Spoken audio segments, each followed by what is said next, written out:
മുതിർന്നവരെ മുലയൂട്ടുന്നതുമായി സംബന്ധിച്ചുള്ള ഒരു ഹദീസ് ഉണ്ടല്ലോ.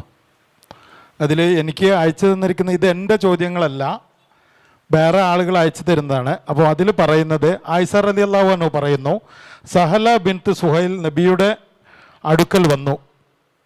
അവർ പറഞ്ഞു, അള്ളാഹുവിൻ്റെ ദൂതരെ, അബൂ ഹുദൈഫയുടെ ഖലീഫ് ആയ ആശ്രിതനായ സാലിം എൻ്റെ അടുക്കൽ പ്രവേശിക്കുന്നതിൽ അദ്ദേഹത്തിന് ഇഷ്ടക്കേടുള്ളതായി ഞാൻ കാണുന്നു. തങ്ങൾ പറഞ്ഞു, നീ അവനെ മുല കുടിപ്പിക്കുക. അവൾ ചോദിച്ചു, ഞാൻ എങ്ങനെ മുല കുടിപ്പിക്കും? സാലിം വലിയ പുരുഷനാണ്. അപ്പോൾ നബി സല്ലല്ലാഹു അലൈഹി വസല്ലം പുഞ്ചിരിച്ചു കൊണ്ട് പറഞ്ഞു, സാലിം വലിയ പുരുഷനാണ് എന്ന് എനിക്കറിയാം. ഈ ഹദീസിൻ്റെ മറ്റൊരു നിവേദകനായ അമ്രിൻ്റെ റിവായത്തിൽ സാലിം ബദറിൽ പങ്കെടുത്ത വ്യക്തിയാണ് എന്നു കൂടിയുണ്ട്. ഈ ഹദീസിൻ്റെ മറ്റൊരു നിവേദകനായ ഇബ്നു അബൂ ഉമറിൻ്റെ മിറാത്തിൽ നബി സല്ലല്ലാഹു അലൈഹി വസല്ലം ചിരിച്ചു എന്നാണ് ഉള്ളത്. ഇങ്ങനെ ഒരു സംഭവം ഉണ്ടോ? സംഭവമുണ്ട്, പക്ഷേ ഉദ്ദേശം അങ്ങനെയല്ല. വെക്കതാണ്, സംഭവങ്ങളൊക്കെ ഉണ്ട്, പക്ഷേ ഇതല്ല വിഷയം. ഇമാം ബുഖാരി മുസ്ലിമൊക്കെ ഉദ്ധരിച്ചിട്ടുണ്ട്. അവിടെ റളാഅത്തുൽ കബീർ എന്നാണ് ഇമാം മുസ്ലിം റഹിമഹുല്ലാഹ് അതിന് അധ്യായം നൽകിയത് തന്നെ. അപ്പോൾ മുലകുടി ബന്ധം എന്നത് എല്ലാവരും സമ്മതിക്കും. ഇപ്പോൾ ഖുർആൻ കൊണ്ട് സ്ഥിരപ്പെട്ട കാര്യമാണല്ലോ. മുലകുടി ബന്ധത്തിലൂടെ ഒരാൾ മക്കളായി സഹോദരന്മാരായൊക്കെ മാറുമെന്നത് ഖുർആൻ പഠിപ്പിച്ച കാര്യമാണ്. ഈ മുലകുടി ബന്ധം എന്ന് പറഞ്ഞാൽ ഏതു പ്രായത്തിൽ മുല കുടിച്ചാലാണ്? അത് ഖുർആനില്ലല്ലോ. ഖുർആനിലിപ്പോൾ ഉമ്മഹാത്തുക്കും മുലത്തിയ അർളഇനക്കും, നിങ്ങൾക്ക് മുലയൂട്ടിയ ഉമ്മമാർ എന്ന പ്രയോഗം ഖുർആനിലുണ്ട്. അവൻ നിങ്ങൾക്ക് മെഹറമാണ്. സൂറത്തുൽ നൂറിൽ വിവാഹം കഴിക്കാൻ പാടില്ലാത്ത സ്ത്രീകളെ പറഞ്ഞ കൂട്ടത്തിൽ പറഞ്ഞു, നിങ്ങൾക്ക് മുല തന്ന ഉമ്മമാർ, മാതാക്കൾ നിങ്ങളുടെ മെഹറമാണ്. സഹോദരിമാർ, മുലകുടി ബന്ധത്തിലുള്ള സഹോദരന്മാർ, അവൻ നിങ്ങളുടെ മെഹറമാണ്, വിവാഹം കഴിക്കാൻ പാടില്ല എന്ന് ഖുർആനിലുണ്ട്. പക്ഷേ ഇത് എപ്പോൾ മുല കൊടുത്താലാണ്, ഏത് പ്രായത്തിൽ മുല കൊടുത്താലാണ് എന്നൊന്നും ഖുർആനിലില്ല. അപ്പോൾ ഏത് പ്രായത്തിൽ കൊടുത്താൽ, എത്ര പ്രാവശ്യം കൊടുത്താൽ, അതും ഖുർആനില്ല. ജസ്റ്റ് ഒന്ന് മുല കുടിപ്പിച്ചാൽ മുലകുടി ബന്ധം സ്ഥിരപ്പെടുമോ? ഈ വിശദാംശങ്ങളെല്ലാം വന്ന് ഹദീസിലാണ്. ഇപ്പോൾ ചില ഹദീസിൽ പറഞ്ഞു, ഇന്നമർ റളാഅത്തു മിനൽ മജാഅത്തി, വിശപ്പിന് പരിഹാരമായുള്ള മുലകുടിയായി പരിഗണിക്കുക. അഥവാ ഒരു കുട്ടിക്ക് വെറുതെ ഒരു പെണ്ണ് ഒന്ന് മുല കൊടുത്തു, അതുകൊണ്ട് മാത്രം മുലകുടി ബന്ധം സ്ഥിരപ്പെടുകയില്ല. ഒരു കുട്ടി വിശന്ന് കരയുമ്പോൾ ആ വിശപ്പ് മാറാവുന്ന ഒരു മുലയൂട്ടൽ, അതാണ് ഒരു മുലയൂട്ടൽ എന്ന് പറഞ്ഞത്. ഒരു ടേം, ഒരു മുലയൂട്ടൽ ഒരു വയറ് നിറയുന്ന വരെയുള്ള ഒരു തവണത്തെ കുടി, അതിനാണ് ഒരു മുലയൂട്ടൽ എന്ന് പറയുക. അത് വിശപ്പിന് പകരമുള്ള കുടിയായി പരിഗണിക്കുക. മറ്റൊരു റിപ്പോർട്ടിൽ കാണാം, ലാ തുഹരിമുൽ മസ്വത്ത് വലൽ മസ്വത്താനി, ഇമാം മുസ്ലിം ഉദ്ധരിച്ച ഹദീസാണ്. ഒന്നോ രണ്ടോ തവണ ഒന്ന് കുടിച്ചാൽ അതുകൊണ്ട് ഇത് ഹറാമാവുകയില്ല, ബന്ധം സ്ഥിരപ്പെടുകയില്ല എന്ന് പറയുന്നുണ്ട്.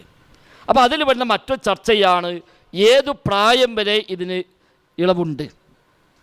ഒരു കുട്ടി ഔദ്യോഗികമായ മുലകുടി ബന്ധം നിർത്തി അതിന് ശേഷം കൊടുത്താൽ പരിഗണിക്കുമോ? അപ്പോൾ 1.5 വയസ്സിൽ കുട്ടി മുലകുടി നിർത്തിയിരിക്കുക, ഉമ്മാക്ക് അസുഖമായിട്ടോ മറ്റോ ആയിക്കോട്ടെ, 1.5 വയസ്സിൽ മുലകുടി നിർത്തി. അവിടുന്ന് 2 മാസം കഴിഞ്ഞപ്പോൾ വേറെ സ്ത്രീ കുട്ടിക്ക് മുല കൊടുത്തു, എന്നാൽ മുലകുടിയായി പരിഗണിക്കുമോ? ഖുർആൻ പറഞ്ഞ പരിപൂർണമായ മുലകുടി 2 വർഷമാണ്. ഔലാദഹുന്ന ഹൗലൈനി കാമിലൈനി. എന്നാൽ ചില ഉമ്മമാർ 2.5 വയസ്സും 3 വയസ്സും വരെ കുട്ടിക്ക് മുല കൊടുക്കുന്നില്ലേ? അപ്പോൾ അത് പരിഗണിക്കുമോ? ഒരു കുട്ടി 3 വയസ്സായിട്ട് മുലകുടി നിർത്തിയിട്ടില്ല, ആ സമയത്ത് വേറെ സ്ത്രീ മുല കൊടുത്തു, എങ്കിൽ പരിഗണിക്കുമോ? ഇതൊക്കെ ഫിഖ്ഹിലെ ചർച്ചകളാണ്. ഏതു പ്രായം വരെ ഇത് പരിഗണിക്കാം?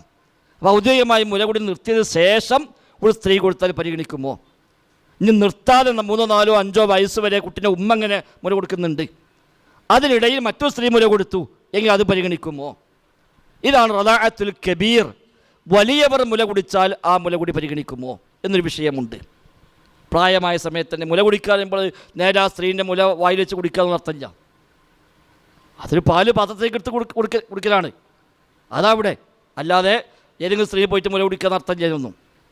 ഒരു സ്ത്രീയുടെ മുലപ്പാൽ നമ്മുടെ വായിലേക്ക്, നമ്മൾ അകത്തേക്ക് എത്തുന്നു എങ്കിൽ ഈ ഹുക്കം നിലനിൽക്കുമോ ഇല്ലേ? ഇതാണ് വിഷയം. ഇനിയിപ്പോൾ ഒന്നും വേണ്ട, നമ്മളെ വീട്ടിൽ സാധാരണ പശുവിൻ്റെ പാല് വാങ്ങേണ്ടി വിചാരിക്കുക. ഒരിക്കൽ ആ വീട്ടുകാരി ഒരു പാത്രത്തിൽ ഓളം മുലപ്പാൽ പറഞ്ഞിട്ട് കൊടുന്നു, നമ്മൾ അറിഞ്ഞിട്ട് നമ്മൾ ഫുള്ളായി കുടിച്ചും ചെയ്തു. എന്നാൽ നമുക്ക് ആ സ്ത്രീ ഉമ്മ ആകുമോ ഇല്ലേ? ഇതിന് ഹുക്കം വേണ്ടേ? ആ സ്ത്രീ അതോടുകൂടി നമ്മളെ ഉമ്മയായോ ഇല്ലേ? ഒരു വിധി പറയണമല്ലോ. ആ മുല കുടിച്ചിട്ടില്ലേ? മുല കുടിച്ചിട്ടുണ്ട്, പാൽ കുടിച്ചു, ഈ വിധി കിട്ടുമോ ഇല്ലേ? അപ്പോൾ സാധാരണഗതിയിൽ അറിയപ്പെട്ട നിയമം, സാധാരണ കുട്ടിയുടെ മുലകുടി ടേമിനിടയിൽ കുടിച്ചാലാണ് പരിഗണിക്കുക. എന്നാൽ ഇവിടെ സാലിമിൻ്റെ വിഷയത്തിൽ സാലിം അവരുടെ ദത്തുപുത്രനാണ്. ചെറിയ പ്രായത്തിൽ ഹുദൈഫ താൻ ദത്തെടുത്തു. അവരുടെ വീട്ടിലാണ് സാലിം വളർന്നത്. ചെറിയ കുട്ടിയായ മുതൽ ആ വീട്ടിൽ വന്നു, അവിടെ മുതൽ വളർത്തിക്കൊണ്ട് വന്നു. അതിന് സാലിമ് കുറച്ച് മുതിർന്ന് കുറച്ചൊക്കെ ഒരു പ്രായമായ ഒരു ചെറുപ്പക്കാരനായി മാറി. അപ്പോൾ അവർ ദത്തുപുത്രനാണ്. ഓരോ വീട്ടിൽ ചെറിയ പ്രായം മുതലേ വളർന്നു വന്ന ആളാണ്. അപ്പോൾ ഈ കുട്ടി കുറച്ച് വലുതായപ്പോൾ ഭർത്താവിനൊരു പ്രയാസം. കാരണം ഒരു അന്യ കുട്ടിയാണ് എന്തായിരുന്നാലും. അപ്പോൾ താനും ഭാര്യയും കൂടി വളർത്തിയ കുട്ടി തന്നെയാണ്. അപ്പോൾ ഈ കുട്ടിയും എൻ്റെ ഭാര്യയും കൂടി കാണാൻ പറ്റുമോ? ഈ കുട്ടിയും എൻ്റെ ഭാര്യയും കൂടി പരസ്പരം സംസാരിക്കുന്ന ഇടപഴകലുണ്ട്. എന്താ ഇപ്പം ചെയ്യാം? ഈ കുട്ടിയെ ഒഴിവാക്കാൻ പറ്റുമോ? ഇല്ല. കാരണം ചെറിയ കുട്ടിയാകുമ്പോൾ ഏറ്റെടുത്ത് കൊണ്ടുവന്ന് വളർത്തിയ കുട്ടിയാണ്. എന്നാൽ തൻ്റെ ഭാര്യയെ സംബന്ധിച്ചോ ഒരു അന്യ ആണാണ് താനും. അപ്പോൾ ഇതൊരു പ്രയാസം. അപ്പോൾ ഭർത്താവിന് ഇങ്ങനെ ഒരു പ്രയാസം ഉണ്ടെന്ന് ഭാര്യയ്ക്ക് മനസ്സിലായി. പക്ഷേ വേറെ പരിഹാരമൊന്നുമില്ല. എന്ത് ചെയ്യാൻ പറ്റും? ഈ കുട്ടിയെ പറഞ്ഞേക്കാൻ പറ്റില്ല. എങ്ങോട്ട് പറഞ്ഞേക്കും? അപ്പോൾ ഇവർ വന്ന് നബിയോട് ചോദിക്കുക, നബി ഇങ്ങനൊരു പ്രശ്നമുണ്ട്. സാലിം എൻ്റെ അടുത്ത് വരുമ്പോൾ എൻ്റെ ഭർത്താവിന് അതിൽ ചെറിയൊരു പ്രയാസം തോന്നുന്നുണ്ട്. എന്താ നബി ഞാൻ ചെയ്യുക? അപ്പോൾ നബി തങ്ങൾ അവർക്ക് കൊടുത്ത ഇളവാണ്, നീ അവർക്ക് മുലപ്പാൽ കൊടുത്താൾ.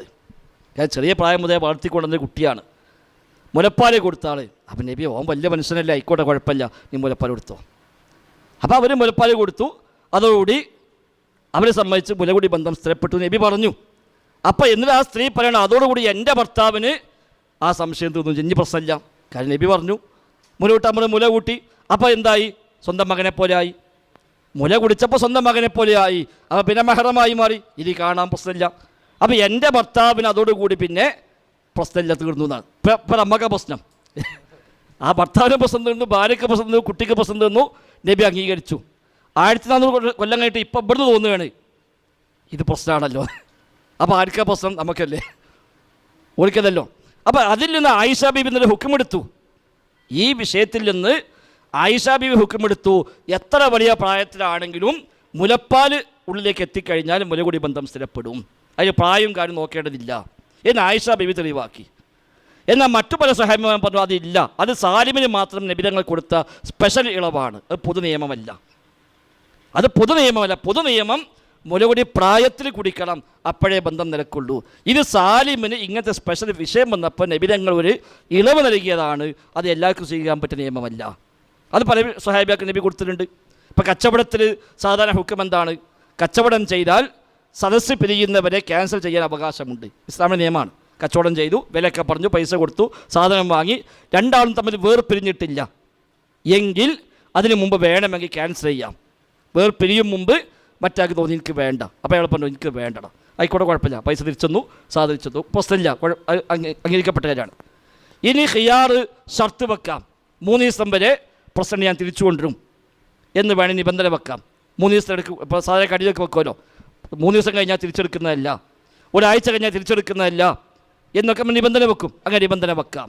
എന്നാൽ ഒരു സ്വഹാബി, അദ്ദേഹം കച്ചവടക്കാരനാണ്, അപ്പോൾ അദ്ദേഹത്തെ പലരും പറ്റിക്കും. നല്ല കച്ചവടമുണ്ട്, പക്ഷേ ലാഭമില്ല, പലരും പറ്റിക്കാണ്. അപ്പോൾ നബിയുടെ അടുത്ത് വന്ന് പരാതി പറഞ്ഞു, നബി ഇങ്ങനെ വിഷയങ്ങൾ എന്താ ചെയ്യാം? നബി പറഞ്ഞൊരു കാര്യം, എനിക്ക് ഞാൻ സ്പെഷ്യൽ ഒരു നിയമം തരാം, എത്ര കാലം കഴിഞ്ഞാലും വഞ്ചിക്കപ്പെട്ട് മനസ്സിലായാൽ നീ ആ കച്ചവടം ക്യാൻസലാക്കിക്കോ പറഞ്ഞു. എത്ര കാലം കഴിഞ്ഞാലും കുഴപ്പമില്ല, നീ ചതിക്കപ്പെട്ടു എന്ന് തോന്നിയാൽ എനിക്ക് കച്ചവടം ക്യാൻസൽ ചെയ്യാനുള്ള അധികാരം തന്നു. എന്നാൽ ആ സ്വഹാബി 6 മാസം കഴിഞ്ഞിട്ടൊക്കെ കച്ചവടം ക്യാൻസലാക്കിയതുണ്ട്. അപ്പോൾ അദ്ദേഹം പറയും, നിങ്ങൾ ഒന്നും പറയാൻ പറ്റില്ല, നബി എനിക്ക് തന്ന സ്പെഷ്യൽ ഇളവാണ് എന്ന് പറഞ്ഞ് തന്നെ പറ്റിച്ചെന്ന് എപ്പോൾ മനസ്സിലായോ അപ്പം ചെല്ലും, എൻ്റെ വസ്തു തന്നാൾ എൻ്റെ പൈസ പിടിച്ചോളി. അത് സ്പെഷ്യൽ ഇളവായിരുന്നു. എന്ന പോലെ സാലിമിന് നബിതങ്ങൾ കൊടുത്ത സ്പെഷ്യൽ ആനുകൂല്യമാണ്. കാരണം അവർ വളർത്തുപുത്രനാണ്, ചെറിയ പ്രായം മുതൽ ആ വീട്ടിൽ വളർന്ന കുട്ടിയാണ്. ഒന്ന് മുതിർന്നപ്പോൾ ഇവർക്ക് പ്രയാസം, എന്നാൽ കുഴപ്പമില്ല, മെഹറമാവാൻ ഒരു മാർഗം. ഇതാണ് വിഷയം. അപ്പോൾ ഇതിൽ നിന്ന് ഇനി ഇതേപോലെ എല്ലാവർക്കും നിയമമുണ്ടോ അല്ല സാലിമിന് മാത്രമാണോ? ഇതാണ് വിഷയം. അതിനെന്താ പ്രശ്നമുള്ളത്? ഞാൻ ഹദീസ് മാറ്റി വെച്ച് വിചാരിക്കുക. നമ്മൾ നേരത്തെ പറഞ്ഞ ഒരുപാട് വിഷയങ്ങൾക്ക് എങ്ങനെ മറുപടി പറയാം? ഖുർആനിൽ പറഞ്ഞല്ലോ, മുല കൂട്ടിയാൽ ഉമ്മമാരായി പരിഗണിക്കും. അപ്പോൾ ഇതേ പ്രശ്നം അവിടെ ഉണ്ടാവില്ലേ? ഒരു ഉമ്മ 1 വയസ്സിൽ മുല കൂടി നിർത്തി, 1 വയസ്സായപ്പോൾ മുലപ്പാൽ നിർത്തി, പിന്നെ 1.5 വയസ്സായപ്പോൾ മറ്റൊരു സ്ത്രീ മുല കൊടുത്തു, ഇത് പരിഗണിക്കുമോ ഇല്ലേ? എങ്ങനെ പറയും? എന്താ മാനദണ്ഡം? മറ്റൊരു ഉമ്മ 5 വയസ്സ് വരെ കുട്ടിക്ക് മുല കൂട്ടുന്നു, അതിനിടയിൽ മറ്റൊരു സ്ത്രീ അവിടെ വന്നു, ആ സ്ത്രീ മുല കൊടുത്തു, ഈ സ്ത്രീയെ ഉമ്മയായിട്ട് പരിഗണിക്കുമോ ഇല്ലേ? ഇതിന് ഒരു ഹുക്മ് വേണ്ടേ? അപ്പോൾ എത്ര പ്രായം വരെ പറ്റും? ഈ കുട്ടിക്ക് 5 വയസ്സായി എന്നാൽ പരിഗണിക്കുമെന്നും മറ്റേ കുട്ടിക്ക് 1.5 വയസ്സായി പരിഗണിക്കുകയെന്നും പറയാൻ പറ്റുമോ? അപ്പോൾ പ്രായമാണോ പ്രശ്നം? അതോ പ്രായപൂർത്തിയാകണവരെയാണോ?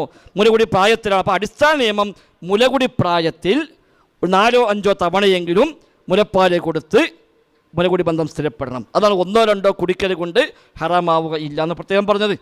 അവർ 3 പ്രാവശ്യമെങ്കിൽ, 3 പ്രാവശ്യം എന്ന് പറഞ്ഞാൽ 3 കുടിക്കലല്ല, 3 ടേം, ഒരു പരിപൂർണമായ മുലയൂട്ടൽ, അതാണ് ഒരു മുലകുടി എന്നത്. കുട്ടിക്ക് വിശപ്പ് മാറുന്നവരെ കൊടുക്കുന്ന ഒരു മുലയൂട്ടൽ, അതിനാണ് 1 അറിയാം. അങ്ങനെ 3 പ്രാവശ്യമെങ്കിലും മുലയൂട്ടണം. ചില പറഞ്ഞാൽ 5 പ്രാവശ്യമെങ്കിലും മുലയൂട്ടണം, എന്നാലേ മുലകുടി സ്ഥിരപ്പെടുകയുള്ളൂ. അതാണ് പൊതു നിയമം. ഇത് അതിൽ നിന്ന് സ്പെഷ്യലായി നബി തങ്ങൾ കൊടുത്ത ഒരു ഇളവായിരിക്കാം. അല്ലെങ്കിൽ സമാനമായ വിഷയത്തിൽ വേണമെങ്കിൽ അത് എടുക്കാം. ഇതേപോലെ പ്രശ്നം എന്ന് വിചാരിക്കാം. ഒരു പിന്നെ കുട്ടിയെ ദത്തെടുത്തു, ചെറിയ പ്രായത്തെ നമ്മളെ വീട്ടിൽ കൊണ്ടുവന്ന് വളർത്തി, ആ കുട്ടിക്ക് ഉമ്മയില്ല, വാപ്പില്ല, ആരുമില്ല, നമ്മളെ വീട്ടിൽ വളർത്തിക്കൊണ്ട് വന്നു. ആ കുട്ടി മുതിർന്നപ്പോൾ ഇങ്ങനെ പ്രയാസം വന്നു എങ്കിൽ ഈ ഹുക്കം അവർക്ക് ബാധകമാക്കാൻ പറ്റുമോ? ഇല്ലേ? പറ്റുമെന്ന് പറഞ്ഞവരുണ്ട്, ഇല്ല എന്ന് പറഞ്ഞവരുണ്ട്. ഇതാണ് ആ വിഷയത്തിലുള്ളത്. ഇതൊന്നും യഥാർത്ഥത്തിൽ ഒരു ആക്ഷേപമല്ല. എന്നിട്ട് ഇത് ഈ കോണ്ടസ്റ്റൊക്കെ മറന്ന് ഇത് മാത്രം എടുത്ത് കണ്ടോ താടി മീശം വന്ന ആൾക്ക് മുലകൊടുക്കാന്നാണ് പറഞ്ഞത്. അപ്പോൾ ഏതാണിന് മുലകൊടുത്താൽ പിന്നെ മഹറമായല്ലോ എന്നുള്ള രൂപത്തിലാണ് വ്യഭിചാരത്തിന് വകുപ്പുണ്ടാക്കാന്നാ പറയാം. ഞാൻ മറുവശം എന്താണ്?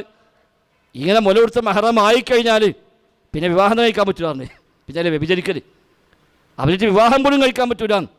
മഹറമായി സഹോദരനായി മാറി, പിന്നെ അവരുമായി വിവാഹം കഴിക്കാൻ പറ്റില്ല, ഓരോ ആങ്ങളെ പോലെ ആയി മാറിയതാണ് ഇത്. ഈ ഹുക്കം ഉണ്ടെങ്കിൽ ഉണ്ടാവുക. അല്ലാഹു അഅലം.